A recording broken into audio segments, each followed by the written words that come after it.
Hallo und herzlich willkommen auf meinem YouTube-Kanal. Ich heiße Irina und ich teile hier Videos aus meinem Nähzimmer. In diesem Video möchte ich dir zeigen, wie ich die Schulterpolster mit dem Futterstoff bezogen habe. Wenn du Fragen oder Anmerkungen hast, schreibe mir gerne in die Kommentare.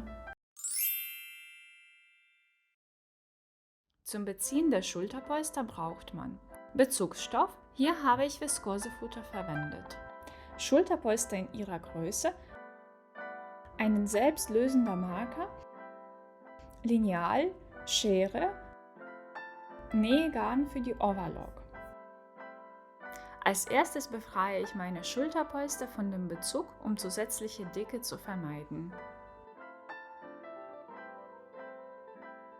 Das Schulterpolster ist leicht gebogen und der Futterstoff, was ich verwenden möchte, ist nicht dehnbar. Daher werde ich das Schulterpolster nicht im Fadenlauf zuschneiden, sondern im schräger Fadenlauf. Das bedeutet in einem Winkel von 45 Grad zur Webkante. Dies macht das Schnittteil sehr elastisch und der Stoff schmiegt sich an das Schulterpolster.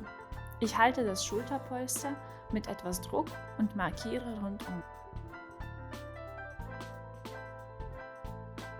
Die Nahtzugabe beträgt 5 mm.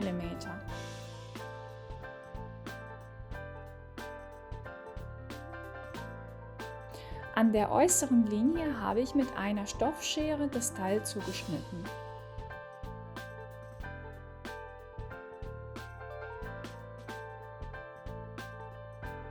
Die Feststecknadeln sollten dünn sein. Dadurch werden unnötige Formverzerrungen vermieden. Das festgesteckte Schulterpolster wird hineingeschoben. Es ist wichtig, etwas Spannung dabei aufzubauen, damit der Stoff später sehr dicht ans Schulterpolster anliegt. Ich markiere rundum.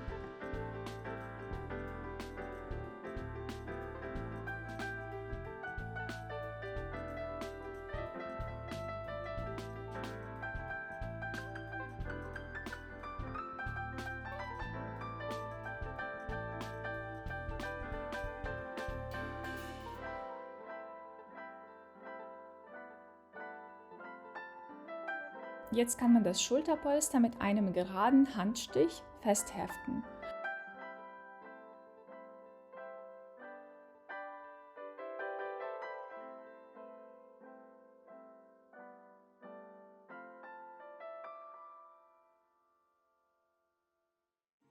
Versäubern kann man mit der Overlock. Es ist wichtig, alle 3 Schichten mitzunähen.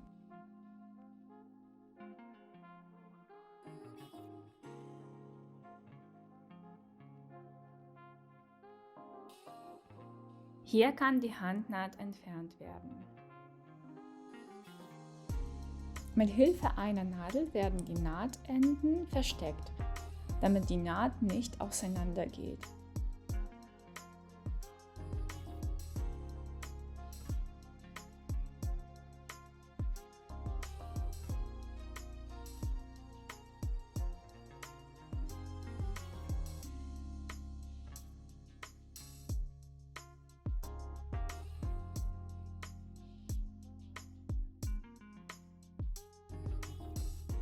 Das Schulterpolster ist fertig.